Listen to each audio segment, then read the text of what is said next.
ஐலவன் ஆனந்த நேரில் சந்தித்தது மகிழ்ச்சி. இந்த மாதிரி மாணவர்களை இன்னைக்கு சந்தித்து கேட்டே பேசுகிறத கேட்டாகணும்னு தான் உக்காந்துட்டேன். நீங்கள் அம்பிகா சேலம், சகோதரி அம்பிகா சேலம் சிறப்புரை. தொழில்முறை ஜோதிடர் தானுங்க? தொழில்முறை ஜோதிடர். அனைவருக்கும் வணக்கம். நான் ஒரு 20 ஆண்டுகளாக தொழில்முறை ஜோதிடராக இருக்கேன். ஒரு 20 ஆண்டுகளாக தொழில்முறை ஜோதிடராக இருக்கேன் சேலம் மாவட்டம் மேச்சேரியில். இங்கே வந்திருக்கக்கூடிய அவையோர்களுக்கும் வணக்கம். மேடையில் வீட்டிற்கும் ஜோதிட ஆசிரியர் ஞானிகளுக்கும் வணக்கம். நான் இப்போ பேச எடுத்துக்கிட்ட விஷயம் ஜோதிடத்தில் நவாம்சத்தின் பங்கு. இப்போ ஜோதிடம் அப்படிங்கிறப்ப ராசி சக்கரம் 100% சக்கரம் அப்படின்னு சொல்கிறோம். பாவகம் ஒன்று இருக்குது, அதில் இன்னும் துல்லிய பலன்கள் எடுக்க முடியும் அப்படின்ற அமைப்பு இன்னும் நம்ம ஐயா அதை பாடமாக நடத்தாமல் வச்சுருக்காரு. விருந்துக்கு அப்புறம் கொடுக்கக்கூடிய பாயசமாக கொடுக்கணுன்றதுக்காக.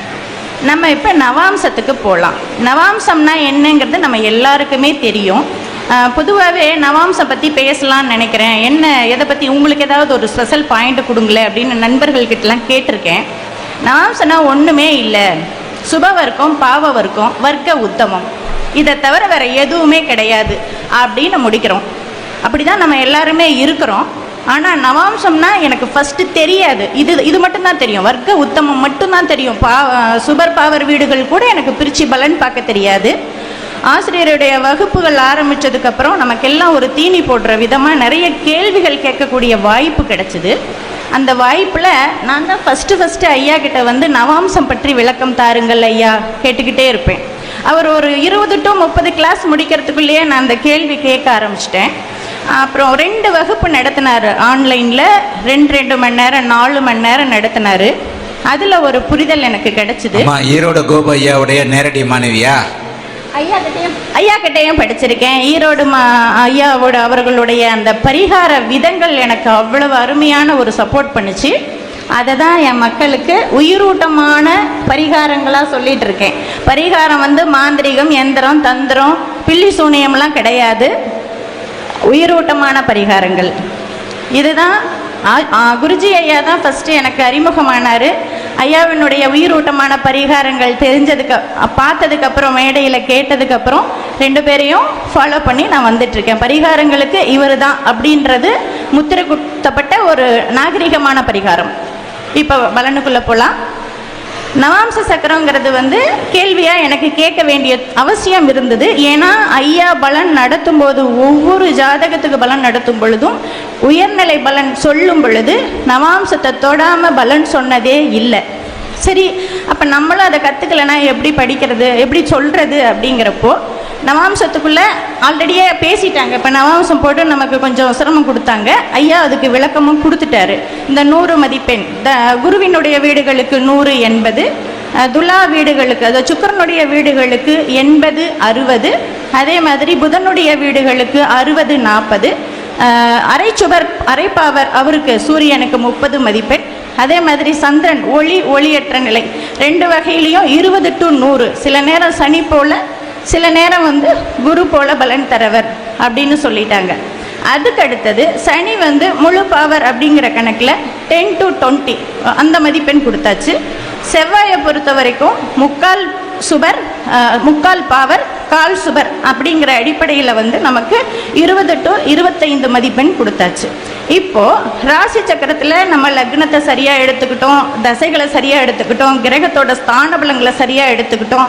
லக்ன வலிமையை பொறுத்து நம்ம நடக்கிற தசைகள், யோக தசை, அவயோக தசை, சுபத்துவம், பாவத்துவம் மனசில் எடுத்துகிட்டு பேசும் பொழுது அந்த பலனுக்கு 100% பலன் கொடுக்குறோமா அப்படிங்கிறத நவாம்சத்தை தொட்டு பலன் சொல்லணும். உதாரணத்துக்கு ஒரு ஜாதகத்தில் சுக்கிரன் 7ஆம் வீடு 7ஆம் அதிபதி 3ம் கெட்டு போச்சு அப்படின்னா நவாம்சத்தில் சுக்கிரன் எப்படி இருக்காரு, 7ஆம் அதிபதி எப்படி இருக்கிறாருன்னு பார்த்துட்டு இந்த ஜாதகருக்கு குறைந்த அளவு சுபத்துவமாவது சொல்ல முடியுதா அப்படிங்கிறத நம்ம போய் தேடுறதுக்கு ஒரு உதவி சக்கரமாக அந்த சக்கரம் இருக்குது. இப்போ நமக்கு பேசிக்கில் தெரியும், 30 டிகிரியை 9ஆக பிரிக்கும் பொழுது நமக்கு 3 பாக 20 கலை. இதுதான் நவாம்சத்தில் இருக்கக்கூடிய ஒரு கட்டம். இந்த கட்டத்துக்குள்ளே நம்ம பார்க்குறப்போ பொதுவாக இந்த புஷ்கர நவாம்சங்கிறது தான் நவாம்சத்தோட ஹீரோவே. இந்த புஷ்கர நவாம்சத்தில் கிரகங்கள் இருந்துருச்சுனாலே நற்பலன் தான் அப்படின்னு முடிவு பண்ணாமல் புஷ்கர நவாம்சத்தில் எவ்வளோ மதிப்பெண் வாங்கியிருக்கு அப்படின்னு பார்க்கணும். சுபர் வீடுகளில் இருக்கும் பொழுது ஓகே, புதன் வீட்டில் இருக்கும் பொழுது நம்ம என்ன பண்ணணும்னா, ராசி சக்கரத்தில் புதன் சுபத்துவமாக இருக்கணும் அல்லது தனித்து இருக்கணும். அப்போ தான் புதன் வீட்டில் இருக்கக்கூடிய கிரகங்கள் நமக்கு நவாம்ச சக்கரத்தில் நமக்கு நல்ல பலன் தரும். எப்போ தரும்? தசையில் தரும். தசை நடந்துட்டா தந்துருமா அப்படின்னு கேட்டோம்னா, லக்னம் லக்னாதிபதியின் வலிமையை பொறுத்தது. அவர் நல்லா இருந்தால் தான் நம்ம கொடுக்குற பலன்களை அனுபவிக்க முடியும். அடுத்தது வர்க்க உத்தமம். வர்க்க உத்தமத்தில் நம்ம என்ன பண்ணிடுறோம், ராசியில் ஒரு கிரகம் நவாம்சத்தில் அதே வீட்டில் ஒரு கிரகம் இருக்குதுன்னா 100% பலன் அடைந்து விட்டது. ஏன் ஜோதிடத்தில் மட்டும் 100க்கு 120% பலன்கள் அடைந்து விட்டது அப்படின்னு சொல்லி நற்பலன் செய்யும் சொல்கிறோம். ஆனால் ராசி சக்கரத்தில் பாவ கிரகங்கள் சுபத்துவமாக இல்லாத பட்சத்தில் நமக்கு வர்க்க உத்தமம் அடையும் பொழுது அது நற்பலனை செய்வது குறைவாகிறது. அதை நம்ம அனுபவபூர்வமாக பார்த்துருக்கோம். அடுத்தது இந்த உயர்நிலை பலன் நவாம்சத்துக்குள்ளே ஒளிஞ்சிட்டு இருக்குதுங்கிறது தான் ஒரு நல்ல மேஜிக். ஏன்னா நவாம்ச சக்கரமே மேஜிக் சக்கரம்னு சொல்லுவோம். ஒரு நிழல் சக்கரம், உள்ளுக்குள்ளே இருட்டுக்குள்ளே என்ன இருக்குன்னு தேடி பிடிக்கிற சக்கரம். சரி, நவாம்சத்தை வச்சு உயர்நிலை பலன் என்ன எடுக்கலாம் அப்படின்னு நம்ம பார்த்தோம்னாக்க, ஒரு ஜாதகத்தில் ஒருவருடைய தொழிலை நம்ம நிர்ணயம் பண்ணணும் அப்படின்னா ராசி லக்னத்துக்கு 2 10ஆம் வீடுகளோடு எந்த கிரகம் சுபத்துவமாகி தொடர்பு கொள்ளுது அப்படின்னு பார்த்து தான் நம்ம பலன் எடுக்கிறோம். அப்படி எடுக்கும் பொழுது இங்கே மேஜிக்காக ஒரு விஷயம் நடக்கும். ஒன்றுக்கு மேற்பட்ட கிரகங்கள், ஏன் 3 கிரகங்கள் கூட அந்த ஜாதகத்தில் சுபத்துவத்தன்மையை அடைந்துவிடும். கண்டிப்பாக 2 கிரகங்கள் ஒரே தன்மையில் ஸ்தான பலத்தோடு சுபத்துவத்தோடு 2 10ஆம் வீடுகளோடு தொடர்பு கொண்டு நீயானா நான் போட்டி போட்டுக்கிட்டு அந்த கிரகங்கள் சுபத்துவ நிலையில் இருக்கும். அந்த இடத்துல பலன் எடுக்கிறது ரொம்ப சிரமம். நம்ம ஐயா கிட்ட படிக்கிறது அதை விட சிரமம். ஏன்னா ஃபர்ஸ்ட்லலாம் என்ன கேள்வி கேட்பாருன்னா, இந்த ஜாதகர் என்னவாக இருக்கிறார், என்ன செய்கிறார் அப்படின்னு கேள்வி கேட்பார். இப்போ என்ன கேட்குறாரு, ஒரு 1.5 வருஷம் கிளாஸ் நடத்திட்ட தைரியம், என் மாணவர்கள் நல்லா தான் வந்துட்டாங்க அப்படிங்கிற தைரியத்தில் என்ன கேட்பார் தெரியுங்களா, இவர் எந்த துறையில் என்னவாக இருக்கிறார்.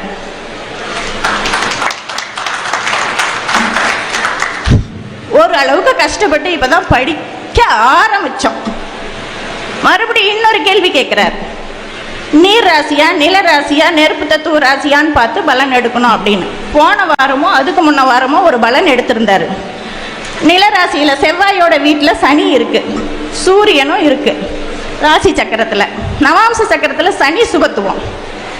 அவர் சொல்றாரு, அந்த நவாம்ச சக்கரத்தில் ராசி சக்கரத்தில் நீர் வீட்டில் இருக்கு, மண் வீட்டில் இருக்கு, இப்படியெல்லாம் கஷ்டமாக பலன் நடத்துறாரு. சரி, எதுக்கு இதை சொல்கிறேன்னா, நம்ம உள்ளுக்குள்ளே போய் ஒரு விஷயத்தை நோண்டும் போது தான் நமக்கு பலன் கிடைக்கும், அப்போ தான் ரெக்கார்ட் ஆகும். அப்படி தேடும்போது என்ன ஆகுதுன்னா, 2 கிரகங்கள் ஒரே தன்மையில் சுபத்துவம் ஆகும் பொழுது அதில் எந்த துறையில் என்னவாக இருப்பார். ஒருத்தர் மருத்துவத்துறையில் கணினி இயக்கிட்டு இருப்பார், ஒருத்தர் மிலிட்ரியில் போயிட்டு கணினி இயக்கிட்டு இருப்பார் இல்லைங்களா. அப்போ என்ன துறையில் என்னவா இருக்கிறாருங்கிறத லக்னத்தினுடைய வலிமை, அவர் உள்நாட்டில் வேலை செய்யக்கூடிய தகுதி படைத்தவரா, வெளிநாட்டில் வேலை செய்ய தகுதி படைத்தவரா, இதெல்லாம் நம்ம முடிவு பண்ணிக்கிட்டு, அதுக்கப்புறம் இன்னைக்கு நடக்கிற தசை என்ன இதை முடிவு பண்ணிக்கிட்டு, கோச்சாரம் எந்த அளவுக்கு இருக்குது முடிவு பண்ணிக்கிட்டு, நவாம்ச சக்கரத்தில் யார் அதிக மதிப்பெண் வாங்கியிருக்காங்க. ஒருத்தர் 100 மதிப்பெண் தரக்கூடிய குருவோட வீட்டில் இருப்பார், ஒருத்தர் 10 மதிப்பெண் தரக்கூடிய சனியோட வீட்டில் இருப்பார். சில நேரம் ராசி சக்கரத்தில் குரு ரொம்ப பாவத்துவத்தை அடைஞ்சு அல்லது நீச்சம் அந்த மாதிரி வலிமை இழந்து இருப்பார். சந்திரன் இங்கே நல்ல வலிமையில் கூட இருந்துடலாம். ஏன் சனி கூட சந்திர ஒளியை வாங்கி சுபகிரக தொடர்புகளை அதிகமாக பெற்று இருக்கலாம். இப்படி இவங்க வீட்டில் இருக்கிற கிரகங்களும் நற்பலனை செய்ய அமைப்பு உண்டு. ஏன்னா ராசியில் வீக் ஆகிட்டா தான் நம்ம இங்கே எடுக்க போகிறோம் அப்படிங்கிறது. அங்கே ஓரளவுக்கு இருந்ததுன்னா நம்ம இங்கே அவ்வளோக்கா தொட போகிறதில்ல. கொஞ்சம் நமக்கு டவுட் வராத ஜாதகங்களை நம்ம இங்கே அவ்வளோக்கா எட்டி பார்க்கறதில்ல. இப்படிங்கிற அமைப்பு. இந்த உயர்நிலை பலனை நவாம்சம் தொட்டு சொன்னால் மட்டும்தான் நமக்கு நற்பலன் கிடைக்கும். அப்போ தான் நமக்கு 100% பலன் சொன்ன திருப்தி இருக்கும். போன மாதம் நான் ஒரு ஜாதகம் அட்டன் பண்ணேன். சில ஜாதகங்கள் மண்ணு மாதிரி நம்மக்கிட்ட உட்காரும், எந்த கேள்வியும் கேட்காது. அதாவது கிளைண்ட் கேள்வி கேட்பாரு, ஜாதகம் கேள்வி கேட்காது. நான் என்ன பண்ணிட்டு இருக்கிறேன் கண்டுபிடி பார்ப்போம் அப்படின்னு தான் இப்படியே மறைச்சி உட்காந்துருக்கோம். எந்த சுபத்துவமே எடுக்க முடியல அந்த ராசி சக்கரத்தில். என்ன பண்ண யோசிச்சு பார்த்துட்டு நவாம்சத்தை பார்க்கும் பொழுது குருவோட வீட்டில் தனுசு உள்ள குரு இருந்தார். அப்புறம் யோசிச்சுட்டு சரி நீங்கள் ஏதாவது பணம் சம்மந்தப்பட்ட தொழில் செய்யக்கூடிய அமைப்பு அப்படின்னு கேட்டேன். அவர் சொன்னார், நான் வந்து ஒரு ஃபைனான்ஸ் கம்பெனியில் மிகவும் குறைந்த சம்பளத்தில் வசூல் பண்ணுற வேலையில் இருக்கேன். இதைத்தானமா சொல்றேன், இந்த சுபத்துவ குழப்பங்கள் வரும் பொழுது அல்லது சுபத்துவமே யாருக்கும் இல்லாத போது அவருக்கு குருவோட தொழில் அமையும். இதை இந்த நவாம்சம் பேசணுங்கிறதுக்காக எனக்கு பர்மிஷனும் கொடுக்கல. ஒன்னே பேசுங்கம்மான்னு சொல்லியிருக்கணும். இல்லை உங்களுக்கு வாய்ப்பு இல்லைம்மா, நீங்கள் பாட்டுக்கு வந்து சோறு 3 நேரம் போடுவோம் சாப்பிட்டு போங்கன்னு சொல்லியிருக்கணும். ரைட்டு ஓகே அப்படின்னு முடிச்சுட்டு வச்சுட்டாரு. எப்படி நாங்கள் பண்ணுறது, சரி இருந்தாலும் கேதர் பண்ணலான்ட்டு தேட ஆரம்பிக்கிறோம். போன வருஷம் ரிலீஸ் பண்ண புக்கு வந்து மகா அற்புதம் பார்ட் 2 அதுதானங்க ஐயா. அதில் 20 பக்கம் எழுதியிருக்காரு. ஒன்றுமே இல்லாத நவாம்சத்தை பற்றி எதுக்கு 20 பக்கம் எழுதணும்? ரொம்ப ஆச்சரியமாக போச்சு. நிஜமாக சொல்கிறேன், ஒரு 2 வாரத்துக்கு முன்னே தான் அந்த புக்கை பெரட்டினேன். ஆமாங்க, நிறைய பேர் அந்த மாதிரி பெரட்டாமல் இருப்பீங்க, தேவைப்பட்டால் பெரட்டி பாருங்கள், இருக்கும். ஆன்லைனில் வந்துட்டு மற்ற யூடியூப் சேனல்களில் ஒரு 6 சேனலில் இவர் வந்து நவாம்சத்தை பற்றி பேசியிருக்காரு. ஷார்ட் வீடியோவும் இருக்கும், ஒரு 20 நிமிஷம் இருக்கும், 4 நிமிஷமும் இருக்கும். அதே மாதிரி நான் முன்னவே சொன்ன ஆன்லைன் மீன்ஸ் யூடியூப் சேனல்களில் வேறு சேனல்களில் ஒரு 6 வீடியோ பேசியிருப்பார். என்ன சந்தேகம் உங்களுக்கு அப்படிங்கிற ஒரு தலைப்பில் ஒரு வீடியோ போடுவார். அதில் ஒரு வீடியோ பேசியிருக்கார். இவ்வளவையும் கேதர் பண்ணும் பொழுது நமக்கு மனப்பாடாகி போயிடும். நம்மளையும் அறியாமல் நவாம்சத்தில் போய் ஒரு பலனை தேடி எடுக்கிற ஞானம் எல்லாம் ஐயா கொடுக்காம நமக்கு வரவே வராது. நல்ல வாய்ப்புகளை கொடுத்த ஆசிரியர் அவர்களுக்கு நன்றி.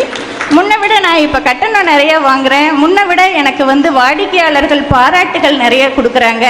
ஆசிரியரோட மாணவர்களுக்கு நம்ம 2 ஆசிரியர்களுமே பரிகாரம் சொல்கிறதுலேயும் சரி, பலன் சூட்சமங்கள் சொல்லி கொடுக்குறதுலேயும் சரி மிக நுட்பமாக இருக்காங்க. நம்ம அதை ஃபாலோ பண்ணும் பொழுது போட்டி பொறாமைகளும் வரதான் செய்யுது. ஃபாரின் ஜாதகம்லாம் அட்டன் பண்ணுறேன் அப்படின்னு தைரியமாக சொல்லுவேன். ஏன்னா நான்லாம் ஒரு கிராமத்தில் பிறந்த ஒரு ரொம்ப கம்மியாக படித்த ஒரு பொண்ணு. எனக்கு இன்றைக்கி அமெரிக்காவிலேருந்து ஜாதகம் வருது, ஸ்ரீலங்காவிலேருந்து ஜாதகம் வருதுங்கிறதெல்லாம் ரொம்ப சந்தோஷமான விஷயம். என்னை வளர்த்திக்கிட்டு வர குருநாதர்களுக்கு நன்றி, வணக்கம். சகோதரி அம்பிகா வந்து ரொம்ப அருமையாக பேசினாங்க. இந்த தெளிவு தான் நான் மாணவர்கள்ட்ட ரொம்ப எதிர்பார்க்கிறது. அதாவது ஒவ்வொன்றுக்கும் ஒவ்வொரு இது இருக்குது அப்படிங்கிறத, இந்த தெளிவை வந்து சகோதரி அவர்கள் கொடுத்துருக்குறாங்க. பக்கத்தில் சேலத்தில் இருக்கிறவங்க தான்